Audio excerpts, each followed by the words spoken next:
Hello, it's Soul with another video. If you want to be one of the many who help support this channel, check out the link below and join us. So I wanted to make a video where I talk about different events that could have led us to whatever we're going to experience in the upcoming Shadowlands expansion. I wanted to cover the time period between the death of Kael'thas Sunstrider back in the Burning Crusade and the beginning of the Fourth War when Teldrassil was burnt down. That's about the time frame of when the so-called Machine of Death broke, and somewhere within that are the events that caused it. Unfortunately, things just didn't turn out the way I planned. Instead, I fell into like a rabbit hole, and that rabbit hole was lined with tinfoil, you know what I mean? And now I've come out with this really lengthy exposition that I'm going to share with you today. Instead of a list, I'm going to throw at you folks at home and elsewhere a theory. Maybe from this I've uncovered the conspiracy of the Shadowlands, but it's more than likely that this is all just a lot of fan fiction. But this is a lot of fun to put together. I'm going to be covering a whole lot of story, and well, strap in. I hope you enjoy the ride. Our story begins with the Jailer and the Arbiter. These two effectively run the Shadowlands. The Arbiter has a pretty sweet gig. She hangs out, she gets to meet a ton of people and learn absolutely everything about them before piping them off to wherever they're supposed to go. The Jailer watches over the worst of the worst souls in all of existence and has to put up with all their shit every day for all of eternity. I'm certain that all of us at some point must have felt like the Jailer did, where you just want to quit. Unfortunately, for whatever reason, the Jailer can't quit. He's literally chained to his desk. So we're going to make the first, maybe the second presumption out of many that I'm going to make throughout this video, that the Jailer can't simply pick the lock and escape. In order to do this, he's going to have to obtain massive amounts of power, and spoiler alert, he does. Death itself is broken. Instead of coming before the Arbiter and filtering out all the realms of the Shadowlands, all souls that have shuffled off this mortal coil in recent years have been pulled inexorably directly into the maw, strengthening it, causing it to grow, to swell like a tremendous maelstrom. That also means that the other realms of the Shadowlands are starved of this essential force, anima, that souls bring with them. There's a drought afflicting the entire Shadowlands. The Shadowlands are withering as the maw grows. So in short, the Jailer wants out, and he's willing to almost destroy the entire universe in order to do so. But how did we get to this? How did the Jailer orchestrate the events that lead us to this Shadowlands expansion? And flashback. It started off with what is probably dumb luck. A while back, the Nathrazim, aka the Dreadlords, well, they acquired armaments from the Shadowlands that the Burning Legion intends to use to control the dead for nefarious purposes. Somehow, the Dreadlords obtained these items. There are a lot of ways to possibly explain how, but no matter how they got it, the Jailer knew about it, and he must have let it happen. We know that these armaments, this enchanted armor, the Helm of Domination, and Frostmourne, that they were created by the Forge of Domination, which is located in Torghast, in the Maw, which is the Jailer's house, basically. I'm gonna take a guess here, and this is pretty critical to my understanding of all this lore, but given their origins, I think that these enchanted armaments from the Shadowlands draw power from the Shadowlands itself, specifically the Maw, or Torghast, or maybe even the Jailer himself. Because these items were brought to the realm of the living, there's now this kind of connection between these two worlds that lets the Jailer see or maybe have some small influence where otherwise he would not. And there's a reasonable chance that the Legion was not aware of this hidden feature. So with that in mind, let's follow this armor and the helmet and the rune blade. Its first bearer was Ner'zhul, who was cast into Northrend many years ago, and well, he mostly stayed there. So at the moment, there's not a lot going on that interests the Jailer. Ner'zhul, the Lich King, isn't encountering anything that's going to help the Jailer get any closer to his goal, which is to get power, amass power, and then he can quit his job. Sometime later, when the Lich King pushes Frostmourne out of his icy prison and offers it up to Arthas, once Arthas picks that up, now the Jailer can see through the eyes, kind of eyes, from someone who can at least walk around. but there still isn't too much to suggest that the jailer has taken any significant actions during this time period. We could theorize that this whole time the jailer is simply practicing with this connection that he has to the realm of the living, maybe try to strengthen that connection to Frostmourne and the helmet and the armor. But at least for now, all the jailer can probably do is watch. After some time passes, Arthas ascended to the throne and became the new Lich King, which could be good or bad for the jailer. For one, we're back to where Ner'zhul was when he was the Lich King, where he just kind of stuck on the throne for a while. On the other hand, this gives the jailer more time to strengthen his bond to the helmet and Frostmourne and the armor. So this explains why people say that there is a strong link between Icecrown and the Shadowlands. Maybe it's not exactly Icecrown that has a link to the Shadowlands, but it's just wherever the Lich King happens to be. So let's fast forward a bit and bring in a new but familiar character, Sylvanas Windrunner. By the end of the Third War, Sylvanas has this obsession with taking revenge against Arthas, the Lich King. Now, she has allies with the Horde and the Forsaken, but notably, she is allies with the Dreadlord, Varimathras. Real quick about Varimathras, he's one of the Dreadlords who was assigned to protect or spy on the Lich King. But according to Chronicle, he was also involved with crafting the Lich King's armor, which means Varimathras more than likely has direct knowledge of the secrets behind the Helm of Domination and Frostmourne. Seeing as how during this time period Varimathras and Sylvanas wanted the Lich King dead, it would come to no surprise at all if Varimathras revealed this information to Sylvanas this long ago. So she may have known about the inner workings of death for like years, including maybe how to infiltrate the Shadowlands like the Nathrezim did, although whether she actually did it or not is anyone's guess. So now let's cut to the events of the Northrend campaign. This is where the Horde and Alliance first encounter the Kavaldir, these undead Vrykul who do not serve the Lich King. I made a video about this a while back, but this is where Sylvanas may have first initiated contact with Helya, either directly or indirectly. But if so, that means the partnership between the Banshee Queen and the Queen of the Valkyr goes back much further than we first believed. Also during the Northrend campaign came the Battle of Angrathar, aka the Wrathgate. On the surface, Varimathras and Grand Apothecary Putris betrayed the Horde and Alliance, and sought to eradicate all life on Azeroth for the Burning Legion. Fun stuff. However, is this entirely true? There are rumors flying around suggesting that the events of the Wrathgate were orchestrated by Sylvanas herself, and this is supported by interviews as well as the Chronicle, which teases the idea. In an interview with Eurogamer, Alex Afrasiabi said that those were all under Sylvanas' orders. What we're seeing now is an escalation of the plans Sylvanas has, clearly, and we're in the middle of that. Polygon interviewed senior narrative designer and clear Nathanos lookalike Steve Denuser, who said, "We're not saying one way or another.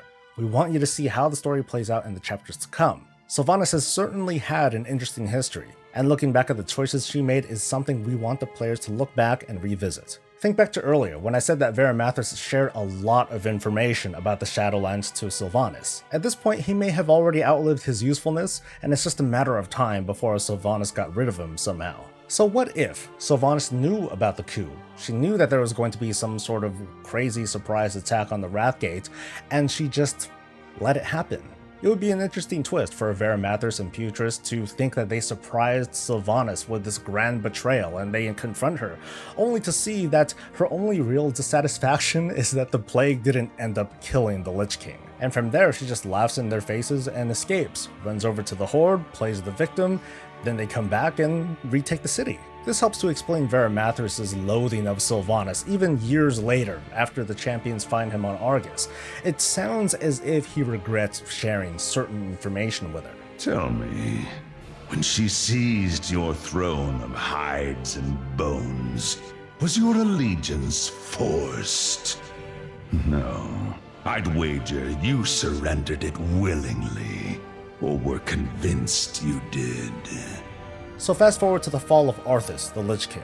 At first, this is a big setback for the jailer. Frostmourne is destroyed, and the Lich King's armor is next. He's about to lose the single tether he's got to the outside world. Without its master's command, the restless scourge will become an even greater threat to this world. Control must be maintained. There must always be a Lich King. That over there is the spirit of King Tyrannus Menethil. Or is he? I always found it a little bit random for him to say, oh, there must always be a Lich King. I mean, sure, Azeroth will have to deal with hordes of rampaging undead, but when that's done, then it's done. So what if the jailer managed somehow to project an image to Bolvar and to Tyrion, who were there at the time, and convince one of them to wear the helmet so that he can keep up this connection to Azeroth?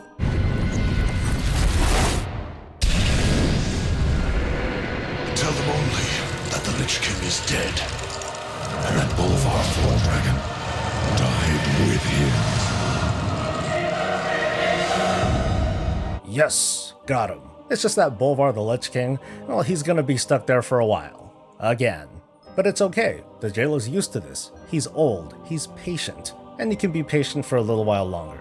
But in a surprise twist, shortly after, the jailer encounters a stroke of luck. Sylvanas Windrunner visited the Frozen Throne during the Edge of Night story, and then she just ups and kills herself. For the jailer, this is a really big opportunity. Taking advantage of the increased influence he now has, he reaches out to this dead person who happens to be in the area, and he pulls Sylvanas' soul straight into the maw. Real quick, I should probably talk about what happens when you die in Warcraft. The soul is separated from the body, and then any number of things could happen. Maybe Deathloa, like Bwonsamdi, steal the soul away so that they can trade for it or hang it up like a trophy. Maybe the soul is used as fuel for machinery like the Legion. Maybe local beings like Valkyr take the souls and transport them to places like the Halls of Valor or to Helheim. Maybe denizens of the Shadowlands, the Kyrians, find these souls and they take them up there. Maybe the souls just float their way over to the Shadowlands eventually by default. But in any case, because of just proximity, maybe the jailer manages to reach out to Sylvanas' soul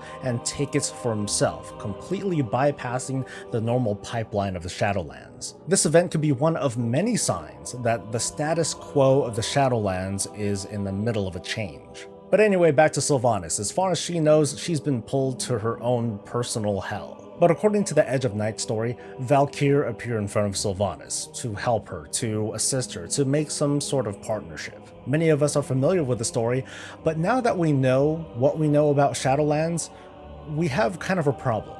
Remember, we're pretty deep in tinfoil land here, but I gotta ask, if Sylvanas is in the Maw, the realm of the jailer, what are Valkyr doing here? Real quick again, the Valkyr Sylvanas sees in the story are supposedly former servants of Arthas, the Lich King. Arthas learned how to create these Valkyr from learning about the Vrykul tribes. As for the origins of the Valkyr, well, they're actually a creation of Odin, one of the Titan Keepers. He turned his adopted daughter Helya into the first Valkyr, and then forced her to make more. Oh, and what inspired Odin to create the Valkyr in the first place? He wanted an immortal army. So using his own strength, he made his way to the Shadowlands and made a bargain to trade his eye for exchange into seeing into the Shadowlands. And who did he trade with? According to a post-BlizzCon interview, it was an agent of, guess who? The Jailer. Okay, so maybe one of the first contacts the Jailer makes with someone from the outside world was Odin, but clearly the relationship didn't really work out. If I lost you, don't worry about it. Anyway, we're back here with Sylvanas in the Maw, with these Valkyr who maybe shouldn't be Valkyr, maybe they should actually be Kyrian, or maybe whatever version of Valkyr exists in the Maw. We could speculate that after Arthas died, the jailer was like, ooh, Arthas, and he snatched him up since he was right there, as well as all the Valkyr. Hey, all of them are there too. The jailer then makes the Valkyr work for him, or else. So by the time Sylvanas encounters these 9 Valkyr, they're not just there randomly, they're there at the jailer's behest. Meanwhile, Bolvar the Lich King is just kind of sitting there on his throne. And at this point, I guess he's not as useful to the jailer as he could have been. Now, the Helm of Domination, the last artifact from the Shadowlands, is still in play, so that still helps to maintain a connection between Icecrown and the Maw. Thanks to the jailer's deception, the world now thinks that there always must be a Lich King, which protects that connection. Now the jailer can do 2 things at once. He can strengthen the connection between the Maw and Azeroth, as well as kind of subtly manipulate Sylvanas into doing his bidding. But before we move on, I want to talk for a little bit about just how Blizzard expands on its lore, on its universe. In other stories or franchises, the lore expands. It adds new lands or planets or characters or plot lines. Warcraft does something similar, but it also revisits the past a lot and adds details to provide additional context, even new plot threads, and this is nothing new that you would find in other media too. Take the Warcraft Chronicle, for example. It talks a lot about lore and smooths out a lot of details, but it also makes very clear that Blizzard has been layering story on top of itself for many years. A while back, we didn't even know that Titans existed, and we didn't know that Sargeras's plans on burning the entire universe had a pragmatic, if not overly violent purpose. Some of you critics may call it a retcon or bad writing. That's cool, that's your critique to give. I'm taking a risk here by using an analogy, but I see the Warcraft franchise as a mural. It's like a series of drawings and brushstrokes and colors that's constantly being added and worked on. To say that the Chronicle comes from the perspective of the Titans, it doesn't make what's written any less true. But we've also got to accept that we may not see the complete story. Anyway, let's switch the perspective back over to Sylvanas. She's seen what's on the other side and didn't like it. Now that she's allied with these mysterious Valkyr, she's pledged to herself to delay the inevitable for as long as possible, forever if possible. But she also knows much more than she's been letting on. Thankfully, the Arbiter didn't take a look at her. Now, if my speculation is right, she knows about the origins of the Lich King's powers and where they came from. She may even have an idea of how the Machine of Death works, all of this from getting information from Vermathras, her one-time ally. She has new allies with these Valkyr, but she probably doesn't entirely trust them, because they must have chosen her for a reason other than they were worthy in their eyes. But Sylvanas can't rush this. She can't just force the information out of them without playing her hand. If Sylvanas is courting with the Master of Death, she knows that death is both inevitable and patient. For now, she's going to have to balance the dealings of being a queen, while at the same time figuring out a way to shake this whole death is trying to manipulate me thing. Her obsession moved away from vengeance against the Lich King to now just avoiding death. The Forsaken are her shield. Her Valkyr are like her backups, her Horcruxes, whatever you want to call them. She knows that without more information, she's just playing into the Jailer's hands, no matter what she does or whatever she thinks she's doing. So she will have to be patient as well. Time passes, and the Jailer is observing what is probably the most interesting world in all of the Great Dark Beyond. Heroes and villains live and die, all of which are producing anima. He wants it all, but he's only getting anima from the worst of the worst souls out there, and unfortunately that isn't nearly enough to break him out of his prison. The Jailer is more than likely one of the early architects of the system of death that governs the Great Dark Beyond, implying that he also knows how to break it, or at least make it work in his favor. Unlike many theorists, I don't believe that just one event on Azeroth suddenly broke the system of death and caused all the dead souls of the entire universe to be funneled into the maw. But I do think that it's the many events on Azeroth that took the attention away from anyone who might notice what the Jailer is up to. It's not unlike breaking out of jail during a thunderstorm. Wait till the thunder booms, and use that to mask the sounds of whatever you're doing. And on Azeroth, there were a lot of events that were cosmic enough in scale that this sounds possible. Starting with the second death of Kael'thas Sunstrider, there was the reactivation of the Sunwell, the reawakening of Arthas, the Lich King, sending Algalon's reply code, the Cataclysm, which disturbed Azeroth's surface and the elemental planes, the times when the infinite dragonflight broke through time, when Garrosh's time travel created an alternate Draenor. There's opening the rift that allowed the Third Burning Legion invasion. There's when Illidan used the Sargeras Keystone to put Argus and Azeroth within line of sight of each other. Of course, there's the climactic battle between the Pantheon and Argus and Azeroth's champions, which by the way concluded with the stabbing of Azeroth. Even Kalia Menethil's revival at the hands of a Naru could have been one more distraction to take advantage of. When answering the question of how did the system of death break and who did it, sometimes in typical Warcraft fashion, the answer is right in front of you. But even then, there are more questions to ask. When did Sylvanas suddenly go all in with the Jailer's plans? And what is the Jailer's plan for Sylvanas? Part of that plan was to give her the title of War Chief. By the time the Third Burning Legion invasion began, the Jailer has greater power and influence than before. This is how he was able to manipulate the battle and get Vol'jin mortally wounded.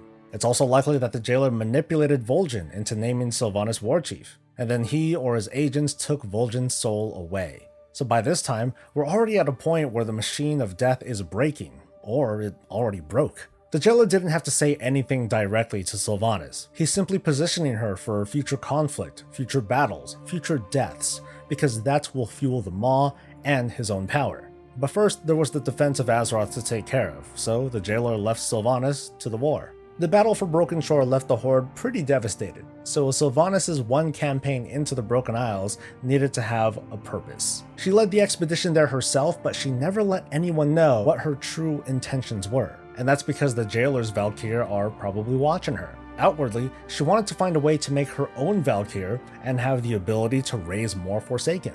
If anything, that would be a nice plus, and no one, not even the jailer, would blame her for wanting something like that.